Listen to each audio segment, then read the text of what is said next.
붉은 거탑.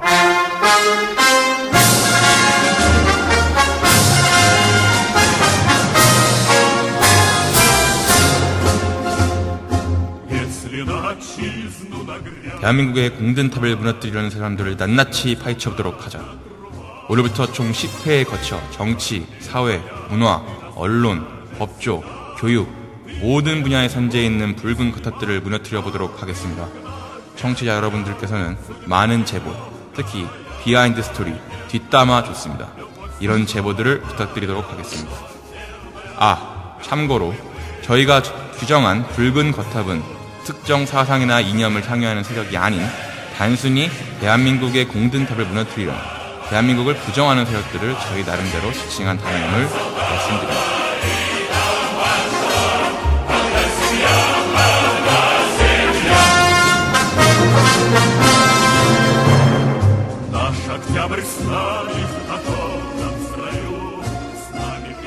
네, 2부는 저기 아까 전편에서 예고한 대로 거무병 이야기를 하면서 시작해 볼 건데요.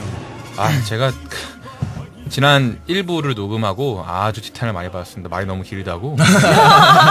오늘 컨디션이 좀 안 좋은가 봐요. 좀 임팩트 있게. 네. 아니, 제가 쌓인 게 많아서 그런 거 봐. 그러니까 너무 이걸 진지하게, 이걸 재밌게 그냥 풀어가야 되는, 딱딱 치고 풀어가야 되는데 너무 쌓인 게 많다 보니 진지한 접근하다 보니 좀 길어진 것 같은데. 네, 자중하도록 하겠습니다. 아무튼 우리 또 그 한창 광우병 사태 때 아주 또 우리 촛불 시위의 핵심 세력이었던 중2, 중3, 고1 학생이었던 우리 이정현 씨의 생생한 증언을 한번 들어보도록 하겠습니다. 그때 중3이었다고요? 네, 그때 중3이었어요. 저희 2008년도에 중학교가 공립이었어요 또. 근데 저는 좀 아버지한테 그런 뭐 역사 교육 같은 거를 아버지는 국사 교육을 받잖아요 저희가. 항상 매일 시간표를 보시고 국사 그 시간표가 껴있는 날에는 국사책을 가져와라 하면서 밑줄 침대를 펴봐라. 밑줄 침대를 펴봐라. 엄청난 교육이에요. 필기한 거 가져와라. 이거 이렇게 필기하라고 시켰냐. 그러니까 저희 아버지가 할아버지 때부터 그곳에 줄곧 살아서 그쪽 교육계에 그런 걸 쫙 알고 있는 거예요. 전 또 막내 아들이다 보니까 저에게 제대로 교육을 시켜서 그렇게 좀 뭘 하든 비판적인 사고를 가져라 뭐 이런 식으로 했는데 한창 아무튼 그렇게 광우병 사태가 터지고 이제 슬슬 교사들이 이제 슬슬 시작을 합니다. 그럼 어떻게 해서 한창 중3 때 이 그 마성의 중2병 그 걸려있는 그 상태에서 뭐든 비판적이잖아요. 그때 세상 사회에 불만이 가득하고 정부는 썩었고 대통령 썩었고 사회는 썩었다 이 생각을 하고 있는데 선생님이 오케이 이거다. 자료를 PPT로 아예 만들어. 무슨 과목 선생님이었어요? 그때 사회 과목. 사회 과목. 국사 과목 선생님. 담임 선생님 별로 안 그랬어요. 담임 선생님 좀 그래도 그런 쪽이 우리 그 보수 쪽이셨는지 뭐 전에 선생님들이 뭐 했어 너네한테 막 이렇게 질문을 또 하시고 했는데 근데 PPT로 뭘 만들어 왔어? PPT로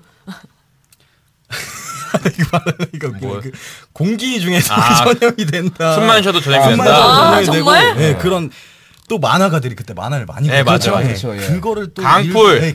그 자식 그분 만화를 잘라내셔서 그 어떤 그 엄마가 이제 뭐 아이한테 급식 먹지 말라 그런 내용의 만화가 있었는데 근데도 뭐 도시락을 만들어주는 그 이런 장면이 있어요. 근데 후추를 딱딱 뿌리는데 그 후추 가루가 소머리야. 그러니까 자세히 확대를 해놨는데 후춧가루를 뭐 내는 급식 절대 먹이지 말아야겠다 하면서 후춧가루를 탁탁 뿌리는데 도시락을 만들어주려고 그 후춧가루 안에 그 확대를 해보니까 가루가 소머리 형태를 띠고 딱 끝나요. 그 만화를 이렇게 보여주면서 지금 우리가 너희 어머니 아버지가 뽑은 그 대통령이 보수적인 대통령이 지금 이렇게 미친 짓을 하고 있다. 뭐 이런 식으로 그 애들이 막 들고 일어나는 거지. 바로 그때 학교 끝나고 뭐 장소도 제대로 알려줬어요. 몇 번 뭐 여기 인천 부평역 가서 1호선 타고 시청역에서 내리면 거기서 사람들이 많이 있다. 한번 가봐라. 이렇게 선동을 하는 거예요. 야, 진짜 선동에 그냥 대가 들이고. 근데 애들이 막 미쳐 있는 거야. 진짜 눈이 빨개지고. 그래서 간 사람들 있어요. 있었죠. 친구들? 친구들 당신 갔어? 저는 안 갔죠. 저는 그런 교육을 받으면 바로 아버지한테 말하니까 그 쌍놈 새끼 어디냐 막 학교를 찾아가려는데 결국 어머니가 말려가지고 했는데 너만큼은 가지 말아야 돼. 애들은 갔어요. 갔다 와가지고 또 선생님이 또 그런 또 이렇게 그런 내용을 써봐라. 그런 느낀 점을 써봐라 해서 이게 직접 이렇게 그런 설문조사지를 만들지 못하니까 그냥 여기 종이 A4 용지 나눠주면 써봐라. 그래서 제출을 하고 칭찬을 하고 또 그런. 와, 심각한 문제네요. 그러니까 네. 또 승준이가 네. 유토셋이 활동했을 때 아, 그 멤버들도 그렇죠. 이런 스토리가 있는 역사를 지녔었잖아요. 그 세대가 낳은 어떻게 보면 우파 시민 운동계의 샛별들이었죠. 네. 지금은 각자 뭐 군대를 가고 이것저것 하고 있지만 제가 활동하던 단체 대표 애들이 다 같은 고등학교 출신이에요. 예. 회장부 회장하고 몇몇 운영자들이 같은 고등학교 출신인데 얘네도 서울 시내에 이제 고등학교에 다녔었는데 걔네가 이제 그 학생 회장단이었어요. 고등학교 학생 회장단이었는데 한참 광우병이 논란이 일었을 때 선생님들이 이제 김구나 너가 학생 회장이니까 이 시국에 가만히 있을 수 있겠냐. 버스를 대절해서 애들을 한번 데리고 왔다 와라. 장난. 그렇게 해서 근데 이제 그 친구는 이건 좀 아닌 것 같다. 그러니까 뭐 광우병 시위 나가고 싶으면 나가는 건데 어떤 그런 정치적 사안에 대한 판단 스스로가 할 수 있어 학생 스스로가 할 수 있어야 되지 않겠느냐라고 해서 시작했던 맞아. 운동이었어요.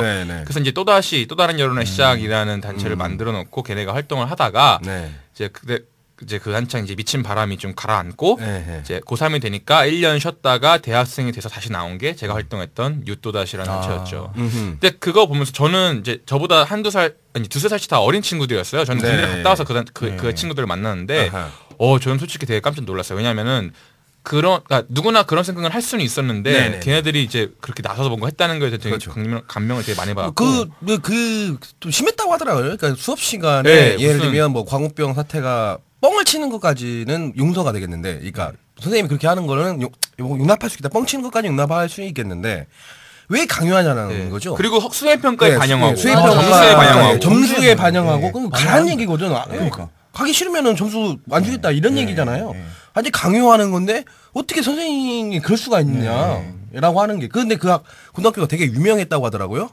정교조의 성지 비슷하게 고등학교 성지 비슷하게 아주 뭐 엄청나게 성행을 했던 것이 이제 정교조가 성행했던 곳이 이제 그 고등학교인데 그때 그랬대요. 근데 고등학교 때부터 알려져가지고 이게 뭐 그 기자들이 그 고등학교에 인터뷰를 좀 하려고 하고 그다음에 정교조 출신 교사들과 인터뷰도 하려고 하고 그러면서 전교조 출신 교사들과 그렇지 않은 비정교조 출신 교사들과의 보이지 않는 신경전도 있고 이런 것들이 쭉 있었다고 하더라고요. 근데 여하튼 그렇게 해서 2008년도 광우병 촛불 사태에 수많은 중고등학생들이 가담을 하기 시작하죠.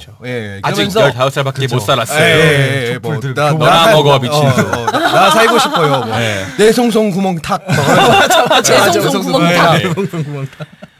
애기들이 그런 거 보고 나 진짜 어이가 없는 게 유모차 끌고 시위 현장에 나온 엄마 나 그게 진짜 이해 안 가는 거예요. 이거는 저는 이해가 안 가는 정도가 아니고 제가 뭐 다른 위험한 그렇죠. 저는 뭐 다른 팟캐스트 방송에서 한번 얘기를 드렸었는데 아니 앞에 그 전경들이 방패 들고 있고 그다음에 이렇게 곤봉 저지하기 위해서 곤봉 들고 있고 그러는데 얼마나 위험한 상황입니까? 엄청나게 위험한 상황이 발생할 수 있잖아요. 우발적으로도 그렇고 우연적으로도 발생하게 되면 큰 사건이 되거든요. 근데 맨 앞에 보면 유모차 부대가 그래서 유모차 부대라고 하는데 유모차를 끌고 그 안에 진짜 애를 두세 살, 한두 살 어린 아이를 그 유모차에 태워서 앞에 전경들과 대치를 하고 있습니다. 그렇죠. 어떻게 할 거예요? 그 미친 짓이야. 아이들을 애기 방패. 아이들을 볼모로. 그다음에 장애인들 있잖아요. 장애인들을 앞세워서 휠체어 타는 장애인들을 앞세워서 이게 도대체 할 짓입니까? 이게 할 짓이에요? 야, 대단한.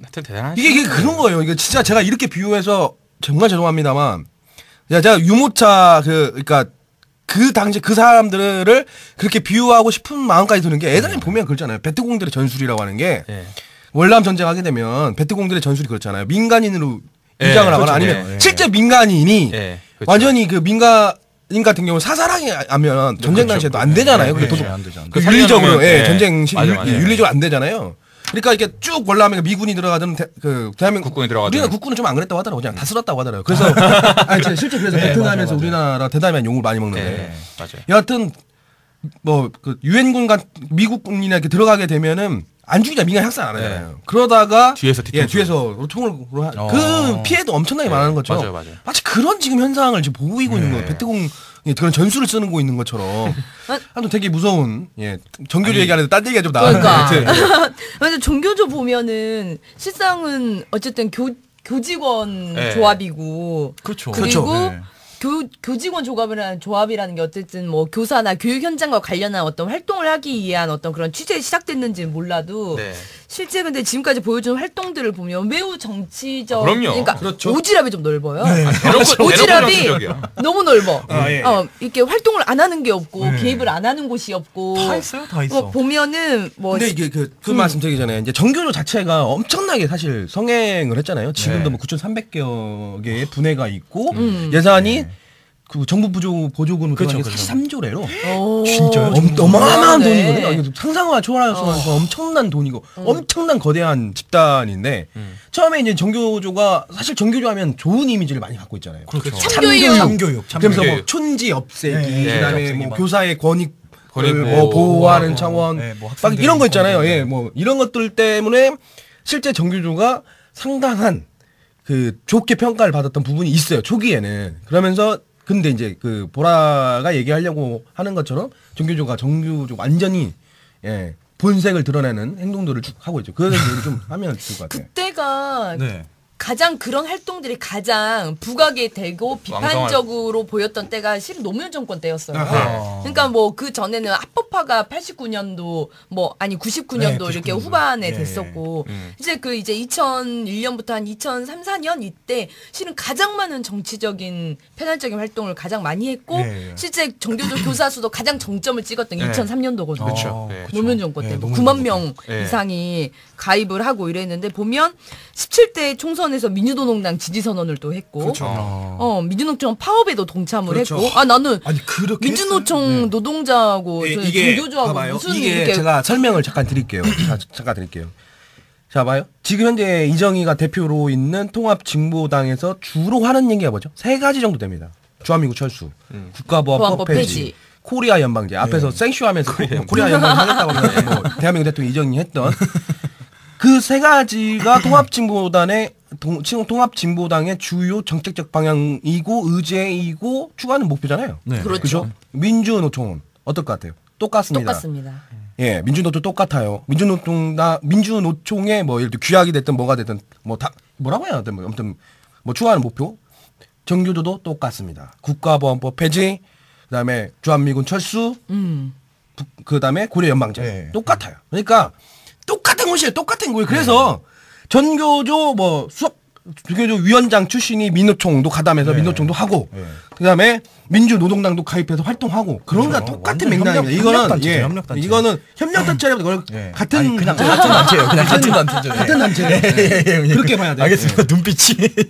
아니 그래 실제 정교조가 더 이상 뭐 참교육의 이미지를 얼마나 갖고 있는지 전 이제는 그때 모르겠어요. 학생들의 반발력도 정말 심해졌어요. 고등학교 때도 한 선생님이 그때는 건축 교육 그런 선생님이었는데 건축을 고등학교 때요? 저 공고 나왔습니다. 근데 강남좌파라는 책을 필수 도서 필독서라고 하면서 이거 독후감 써와라 하는 거예요. 그냥 이건 담임의 재량으로 너네 독후감 이거 어떻게 수행평가에 반영을 하겠다. 학생들이 이제 아는 거지. 그걸 왜 써요, 선생님? 싸대기 맞았어요, 바로. 왜 쓰냐고 하니까 이 개새끼 어디 말도 있고 알아. 그게 접니다. 정말 참교육이야. 그게 접니다. 맞은 학생이. 정말. 그게 접니다. 싸대기. 아니. 너 슬픈 역사를 가지고 있었구나. 너 진짜 굴곡의 슬픈 연기를 보냈던. 조금 그랬습니다. 전교조 분들이 그렇게 떳떳하고 참교육을 주장한다면 그때 한번 그런 일도 있었잖아요. 전교조 명단 공개하라고 했다가 극단으로 들고 일어났었죠. 왜 만약에 떳떳하다 자기 행동이 떳떳하다고 생각하면 왜 굳이 그거를 이렇게 눈에 불을 켜고 반대했는지. 근데 전교조 명단은 그 조전혁 전 의원이 공개를 했잖아요. 근데 그날 아시죠? 그날 딱 띄운 날 그 사이트 다운됐잖아요. 너무 많은 사람들이 들어가서 내 고등학교 출신이야. 아니지. 엄마 아빠들이 다 들어서 내 아들 딸들이 다니고 있는 학교에 어떤 종교적 교사들이 들어있는지 진짜 궁금하잖아요. 내 딸의 담임 선생님이 종교조 교사인지 아닌지 너무 궁금한 거지. 그래서 저는 다운됐잖아요. 그래서 저는 진짜 실제 이게 무섭기 때문에 제가 제 조카가 8살이라고 했잖아요. 초등학교 2학년인가 3학년인가 잘 헷갈리네. 아무튼 여하튼 그 조카한테 저는 물어봅니다. 가끔 이제 6개월 전에 한 번 정도 보는데 가끔 선생님 말씀 잘 듣냐. 저는 선생님 말씀 무조건 잘 들어야 한다고 생각을 해서 얘기해요. 그리고 나서 선생님한테 혹시 대통령이나 뭐 이런 것들에 대해서 얘기 들은 거 있어? 물어보거든요. 없다고 하더라고요. 만약 있으면 저는 바로 찾아가려고? 우리 큰 누나로부터 엄청난 비난을 받고 너는 다시는 죽어도 안 본다라고 할지라도 저는 그 교사 예고 없이 찾아갑니다. 그리고 학교 찾아서 교사 만나야겠다. 그 교사 파면시켜라. 저는 얘기할 겁니다. 어떻게 감히 8살, 9살 어린아이한테 그런 말도 안 되는 그 교육을 시키냐. 진짜 초등학생한테는 아니다. 저는 그러려고 준비를 하고 있는데 다행히도 그 꼬맹이가 그럴 줄 알고 일부러 얘기 안 하는 거 아니에요? 아니에요. 또 종교조 교사들이 어떤 정치 편향적인 측면에서 좀 가장 심각한 게 어떤 친북적인 활동을 하는 교사들이 있다는 건데 꽤 심각한 사람이 2005년도에 있었던 사건이죠. 그 빨치산 추모제 학생들 데리고 간 7시 지역에 계신 분이세요. 전북 지역 교사였어요. 전북 지역이요? 그 8시가 전북지요. 전북 8시. 아, 전북 8시야?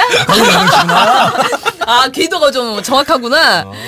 전북의 교사였습니다. 전북의 교사가 빨치산 추모제에 학생과 학부모들을 다 참석을 시켜가지고 이제 그게 적발이 됐죠. 근데 보면 장난이 아닌 게 추모제에도 참석을 시켰고 이라크 전쟁의 반대 배지를 또 학생들이 달게 했었고 6.15 공동선언문을 학생들이 다 암기를 하도록 했었고 아침 저녁마다 1일 2성 운동을 하게 했대요. 나는 우리 조국 통일을 위해서 무엇을 해야 하고 통일을 위해서 무엇을 하였는가. 미치겠다, 이런 운동을 학생들한테 시켰다는 거야. 근데 진짜 더 심각한 게 뭔지 아세요? 이 교사에 대해서 그래서 국가보안법으로 이제 잡혀가게 됐단 말이죠. 그래서 이제 재판을 했어. 그 전주지법이야. 전주지법에서 1심, 2심을 했는데 무죄 판결을 냈어요. 무죄 판결이 나온 거야. 근데 이게 2005년도에 있었는데 지금이 8년 지났잖아요. 근데 1심도 가고 2심도 가고 계속 이렇게 하면서 했는데 2심에서도 무죄 판결이 나온 거야.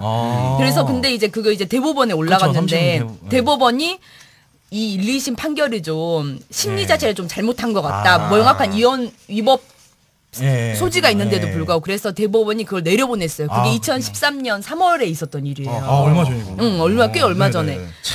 근데 전주지법도 이런 국가보안법에 이렇게 위배되는 명확한 적시 사실이 있는데도 불구하고 1, 2심에서 어쨌든 무죄 판결을 받았다는 것도 좀 납득이 좀 안 되더라고요. 지역 감정을 유발할 수 있으니까요. 자꾸 전주로 몰고 가지 마시고. 아니 그런 사실이 있었다고. 그렇죠. 팩트만을.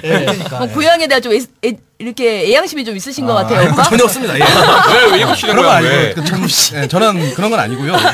여하튼 저는 이게 그 사회 발전을 보면 지역 감정이 유발되고 있는 것들은 별로 바람직하기 때문에 그 순수한 관점에서 아까 말씀하시니까 저도 그 자료를 찾아보면서 나온 게 어느 학교 초등학교 급훈이 이런 급훈 내용이 있습니다. 급훈? 네, 급훈. 맞아. 뭐 수령님 만세? 아니 그건 아니고. 초등학교 혹시 급훈 기억나세요? 급훈? 뭐 앞에 달려있잖아. 제일 앞에. 저는 초등학교 6학년 때 가장 기억에 남는 급훈이 뭐였냐면 초등학교 6학년 때인데 노래를 사랑하는 반? 아니, 노래를 사랑하는 반? 이거의 급훈이었어요. 저희 급훈은 보통 뭐 슬기롭게 아름답게 뭐 이런 거예요. 그냥 뭐 하나만큼 나온다. 뭐 그냥 아니면 어떤 데도 그 있잖아. 뭐지? 여자 중학교 아니면 여중 같은 경우 1분만 더 공부하면 남편 얼굴이 달라진다. 1분만 더 공부하면 남편 얼굴이 달라진다. 그런 급훈도 있잖아. 내가 쳐다보고 있다. 맞아. 공장 가서 미싱할래. 대학 가서 미팅할래. 그러니까 그런 거는 이제 재치시면서도 이렇게 딱 와닿는 그 내용들이잖아요. 내용이 뭐냐면 오늘을 위한 오늘에 살지 말고 내일을 위한 오늘에 살자. 이게 이제 그 급훈이에요. 근데 이 급훈이 물론 이제 모르는 사람 같은 경우는 뭐 좋은 말이네. 급훈이잖아요. 근데 이게 좀 이렇게 제가 이제 옹졸할 수도 있는데 그러면 이 기사도 옹졸해 보일 수도 있겠으나 여하튼 이 내용은 평양 만수대 창작사 비석에 새겨진 김정일의 경성대국 투쟁 신념을 한 문구로 요약한 내용이 바로 이 내용입니다. 그걸 그대로 가져다 급분해. 이 초등학교의 선생님은 어디 출신이야? 전교조. 연관성은 뭐 그 청취자분들이 알아서 판단하시고 우리 팩트만을 팩트만 중립적으로 얘기하면 되죠. 팩트예요. 그 문구가 여기서 나왔다. 그리고 전교 출신이다. 그 두 성관계는 뭐 알아서 판단하시고.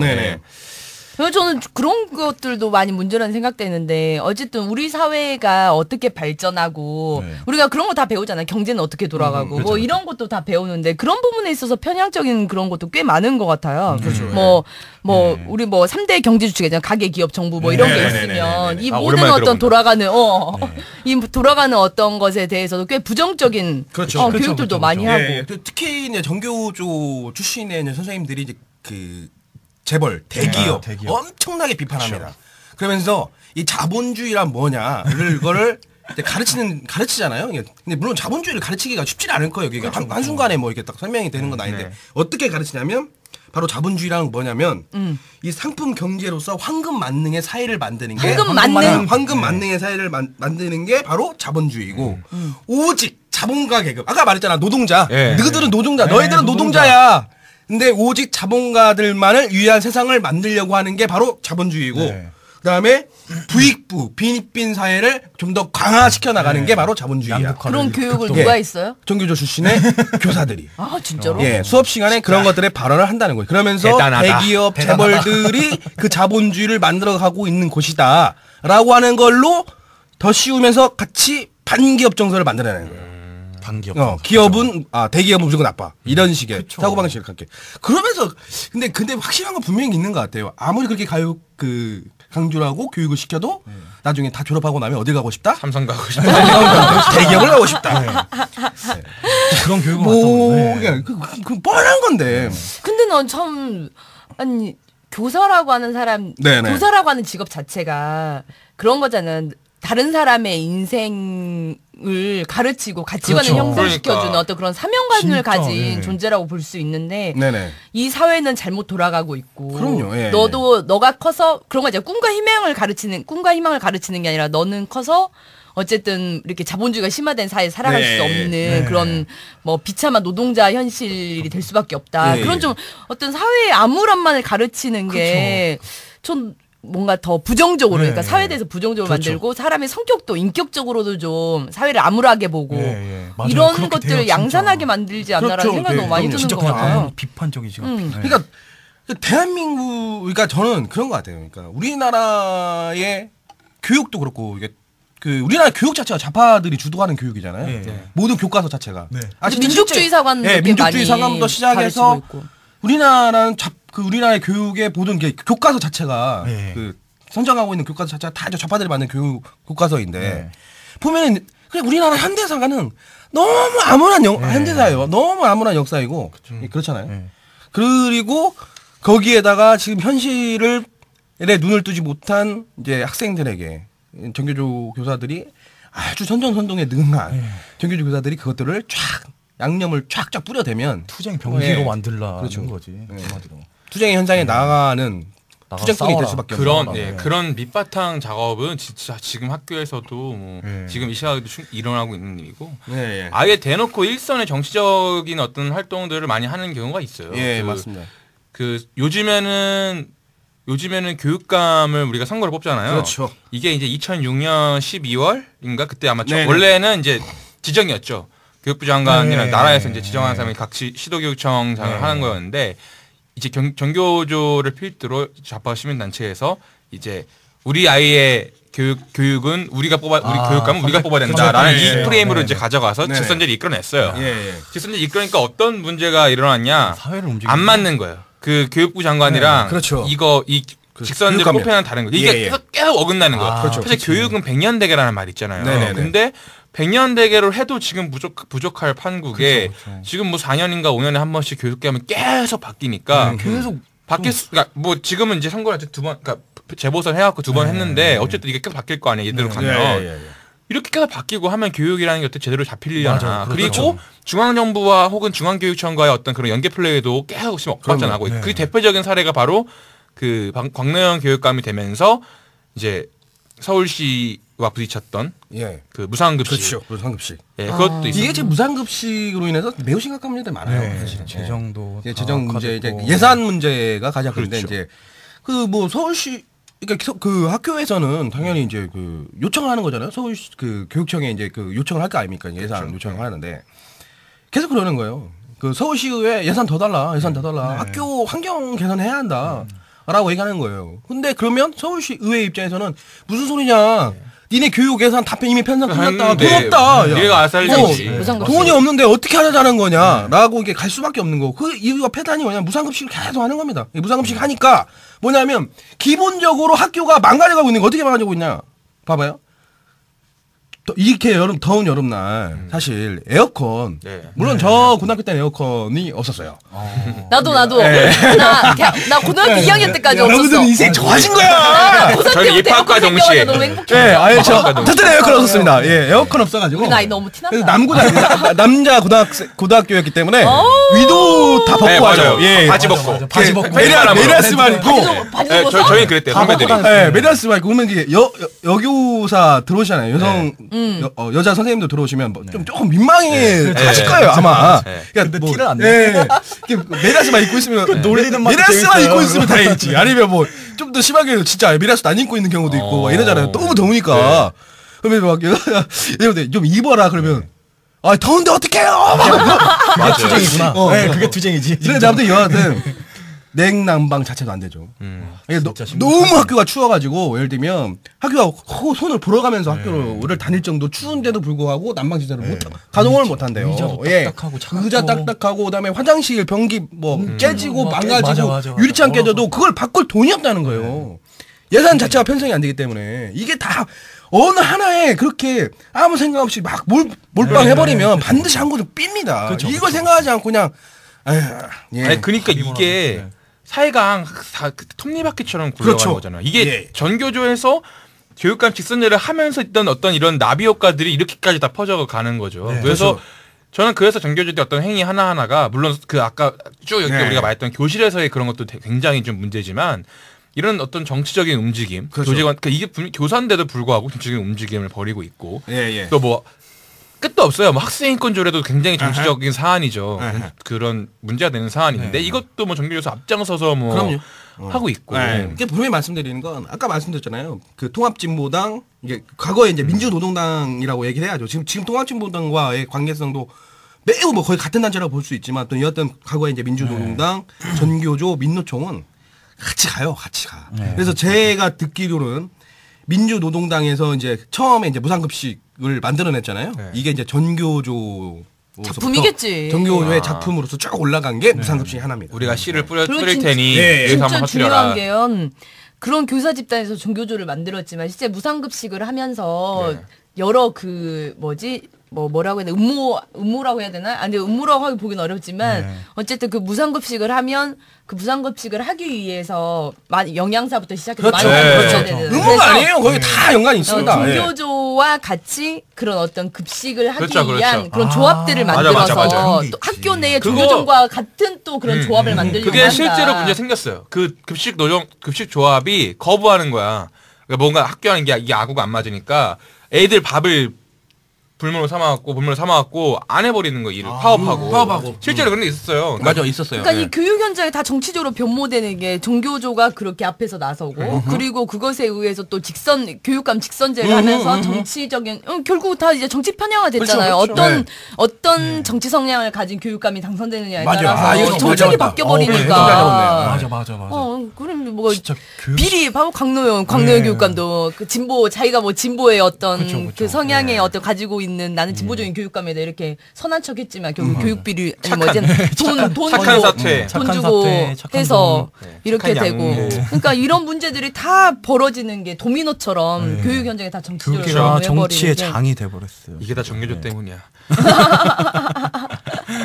실제 그러면서 전교조가 물론 2003년도에 정점을 찍었지만 워낙 이런 문제들도 많이 발생하고 그러니까 전교조 가입 숫자가 이제 줄고 있어요. 계속 줄고 있습니다. 그리고 기사를 보면 20대 때 교사가 된 사람들이 전교조에 가입하는 건 한 2.6% 정도예요. 그러니까 10명 중 2명 정도? 아직도요? 2명이 아니야. 100명 중 2명. 100명 중 2-3명 정도. 100명 중 2-3명 중에 뭐 거의 가입을 안 한다는 거죠. 그렇죠. 그리고 실제 20대 후반의 어떤 교사들 대부분도 너무 이제 정치 편향화돼서 별로 가입하기가 좀 그렇다. 뭐든지 과하면 안 돼. 그러니까 조합이면 그런 거예요. 그러니까 노동자들이 조합이면 노동자들이 권익보호를 위해서 가면 돼요. 그러면 얼마나 좋냐고 사실. 그런데 노동자들이 권익보호는 안 하고 맨날 정치파업 투쟁을 하고 있으면 이걸 어떻게 봐야 하는 거죠? 이 정치파업 투쟁을 통해서 나오는 사회적 비용 그거 다 누가 됩니까? 국민들이 됩니다. 정교조도 교사들이면 자신의 권익보호 위한 그냥 집단적으로 활동하면 돼요. 근데 왜 나서가지고 수업 시간 만약 그 어린아들한테 선거 캠프처럼 차리는 것처럼 그런 짓거리를 하고 있고 그러지 말라는 거예요. 좀 그러지 말고 조합이면 조합답게 해라. 그러면 누가 뭐라고 하겠냐 이겁니다. 예. 아까 초에도 잠깐 말씀드렸지만 그리고 지금 보라나도 얘기하셨지만 오히려 정교조가 이렇게 막 나가는 덕분에 신규 가입자도 많이 줄었고 그다음에 이제 그 반정교조 풍토에서 나온 또 우리 또 어린 새싹들이 조금씩 많아지고 있어요. 반발 심리로. 사실 이제 반발 심리로 어떤 개념이나 이성이 형성되는 것도 그렇게 좋은 방향은 아니지만 어쨌든 간에 그래도 비판적인 시각 목소리를 낼 수 있다는 것 자체만 저는 충분히 어떤 좋은 현상이라고 생각합니다. 그래서 어디 그 신문사인가 아니면 개인 분인데 이제 언론인 분 중에 전교조 교사들이 보이는 정치적의 편향성을 가지고 있는 걸 고발하는 거는 올려달라. 근데 그건 별로 좀 그렇습니다. 이게 선생님을 이게 고자질하게 일러바치는 좋아보진 않지만. 많이 이제 건건이 올라오다는 거예요, 그런 것들이. 그럼 학생들도 느낀다는 거죠. 그건 올바르지 않다. 근데 혹시 저희 방송을 듣게 되는 그 고등학생이나 중학생, 청소년 성취자 분들께 드리고 싶은 말씀은 말씀하세요, 당당하게 선생님한테. 맞아요. 이거는 이 수업 시간에는 수업 시간과는 상관없는 그런 정치적 발언들은 자제하시는 게 어떻겠습니까? 아니면 그거 가지고 선생님이 막 누구처럼? 싸대기. 저한테 조용히 전화하십시오. 저는 바로 그냥 예고도 없이 교장 선생님 찾아갈 겁니다. 요즘은 싸대기 안 때리지. 요새는 못 때리지 학생인권조회 때문에. 그때 또 남고에다 공고여가지고 저희가 폭력성이 좀 짙었어. 이게 참 정교조 사람들이 얼마나 무서운 게 뭐냐면 이게 이런 일이 있었대요. 끝도 없어. 서울에 이제 상문고에는 정교조 상문고 유명한가요? 유명하죠. 상문고. 정교조 교사 아닌 교사가 5명 정도 있나 봐요. 상문 오적이라고 해가지고 방문치기 하고. 진짜로? 정교조 아닌 교사 5명 있어요. 그분이 오적이야? 오적 일을 하는 것도 있었고요. 그다음에 제가 이제 100분 토론이나 100분 토론 빼주세요. 뭐뭐 토론 아무튼 토론회를 보니까 이제 그 학생인권조례 한자 나왔을 때 교권 인권 교사의 인권 그리고 이제 학생의 인권 이런 논리 쭉 하는 얘기 관련해서 무슨 얘기가 나오냐면 이제 이제 그 발표 그 토론자도 교직에 있는 사람이에요. 교직에 있는 사람인데 무슨 얘기를 하냐면 전교조를 얘기하면서 전교조 교사가 소위 어떤 일들이 벌어지고 있냐면 전교조 교사가 많은 그 학교 같은 경우는요, 전교조의 뜻대로 학교가 운영이 된대요. 그러니까 교장이 교장을 의도적으로 무시하는 거예요. 대놓고 예를 들면 뭐 교장 선생님이 학교 운영할 재량권을 가지고 있잖아요. 그 재량권 자체를 박탈시키는 거죠. 왜냐면 거의 쌩까는 거예요. 그러니까 소위 말하면 전교조 교사는 쌩까고 그리고 아래로부터 혁명이구만. 아래로부터. 그 부모님 학부모들이 다음에는 그 운영하는 데 있어서의 충분한 자문 역할을 해야 하잖아요.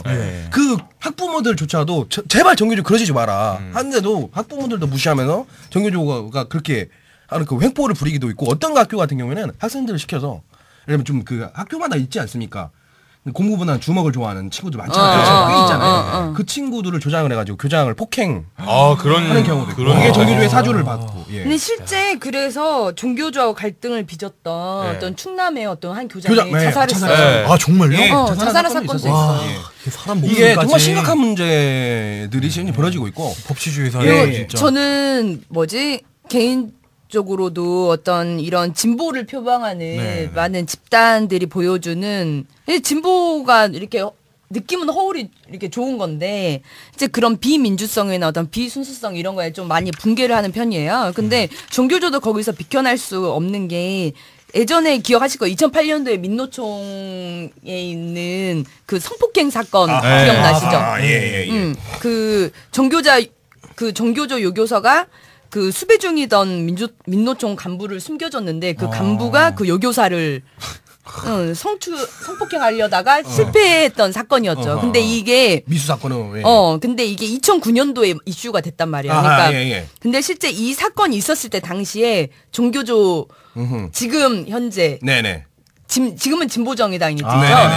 정진우 그 진보정의당 국회의원이 그때 당시에 그 성폭행 사건이 있었을 당시에 수석 부위원장이었어요. 종교조의 수석 부위원장이었고 2009년에 그 사건이 이슈화가 될 때는 종교조 위원장이었어요. 위원장이었어요. 근데 이게 문제가 뭐였냐면 그런 그 피해 여성에 대해 피해 여성을 막 인터뷰도 하고 이 사건을 이제 그 민노총 간부가 이제 뭐 처벌 받아야 된다 이럴 때 종교조가 그걸 많이 문화시키려고 그 여교사가 뭐 인터뷰도 못하게 하고 이렇게 막았었거든요.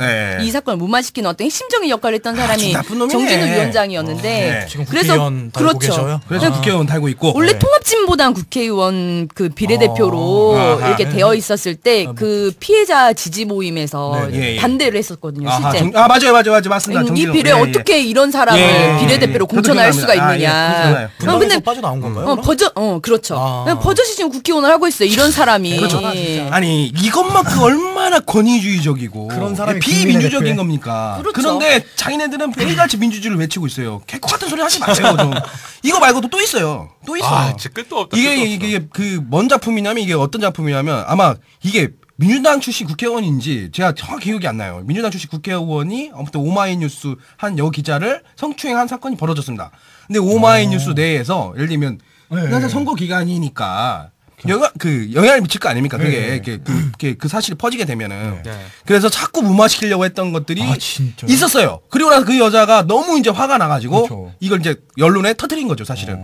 그러면서 민주당에서는 알아서 이거 내부적으로 잘 마무리하고 있는데 라고 새누리당이 그걸 비판한 거예요. 니네 어떻게 그럴 수가 있냐? 그러니까 니네는 성추행당 아니냐? 새누리당이 그렇게 공격한 거예요. 배려. 우리는 알아서 잘 마무리하고 있는데 이게 터뜨려 왜 자꾸 불거부수로 만드냐 이런 식으로. 이거는 참 그래요. 여하튼 미친 세상입니다. 근데 이게 그 민노총이나 많아요. 이게 진짜 그 민노총 내에서 불거지는 성추행 관련된 맞아요. 엄청 비하인드 스토리도 제가 이 얘기를 해드릴게요. 제가 학교 다닐 때 이제 이제 여기서 이제 길게 설명하면 안 되니까 NL계라고 PD계를 나누면 PD 운동, 그러니까 PD 운동은 전통 막스 레닌주의를 완전 사회주의, 전통 사회주의를 추구하는 이제 그 학생 운동을 했던 그 친구인데. 근데 그 친구가 제가 이제 오랫동안 이제 얘기를 나눈 거예요. 쭉 얘기를 나누면서 야 북한 문제는 어쩌고 저쩌고 막 이런 얘기를 좀 해보자. 이런 차원에서 한번 밥 한번 먹자. 술 한잔 먹자. 내가 술 한잔 살게. 하고. 근데 그 친구가 여자였어요. 그러니까 쭉 얘기를 하다가 그저 이런 얘기를 하는 거예요. 자기는 이제 나중에 뭐 이렇게 언론사 이런 걸 하고 싶다라고 하는데, 갖고 어떻게 얘기를 하다가 그 친구가 겪었던 성추행 경험 그 내에서 혹은 그 단체가 있으면 그 단체가 있으면 그 위에 있는 단체들도 있을 거 아닙니까? 사회 단체들 같은 경우 있잖아요. 더 큰 단체. 그 단체에서 성추행 같은 게 비일비재하게 일어나서 자기도 경험을 했다라고 하는 얘기를 하는 거예요. 아니, 그러면서 실제 자기가 되게 존경하는 선배였고 위에 이제 상급 간부인데 간부를 찾아가서 이제 조언도 구하고 이러려고 하는데 그게 말씀드리겠습니다. 민중의 소리. 민중의 소리의 간부인데 그 간부와 얘기를 하는 가운데 어깨에 막 손 올리고 실제 이제 허벅지까지 갔다는 거예요. 그러면서 막 저한테 이제 편하게 이제 오빠 동생 하면서 우리 뭐 서로 이런 얘기 저런 얘기 하자 하면서 참 오빠 아직도 이런 것들은 진짜 버려야 할 그런 거 아니냐.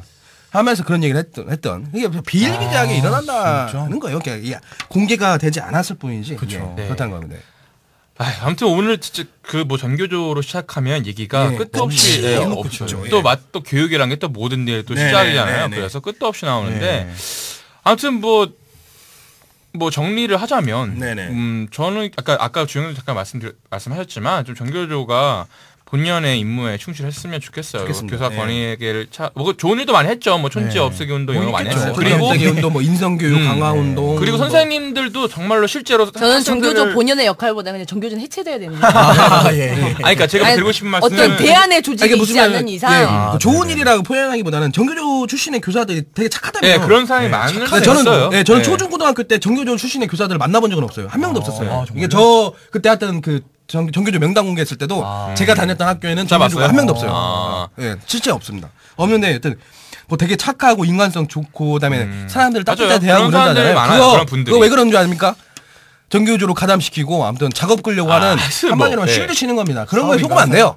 그러니까 저는 이제 드리고 싶은 말씀이 그래서 우리가 무조건 정규조 소속이면은 정말 나쁜 사람이다라고 얘기할 것까지는 없지만 그들이 했던 어떤 사례들을 우리가 충분히 의미 있게 지켜볼 필요는 있다. 이만큼 개인적인 사례가 많이 나온 것도 이런. 네, 아무튼 뭐 그 정도로 정리를 하고 그러면 저희 또 다음 방송은 뭐 그때 가서 또 주제를 정해서 그때.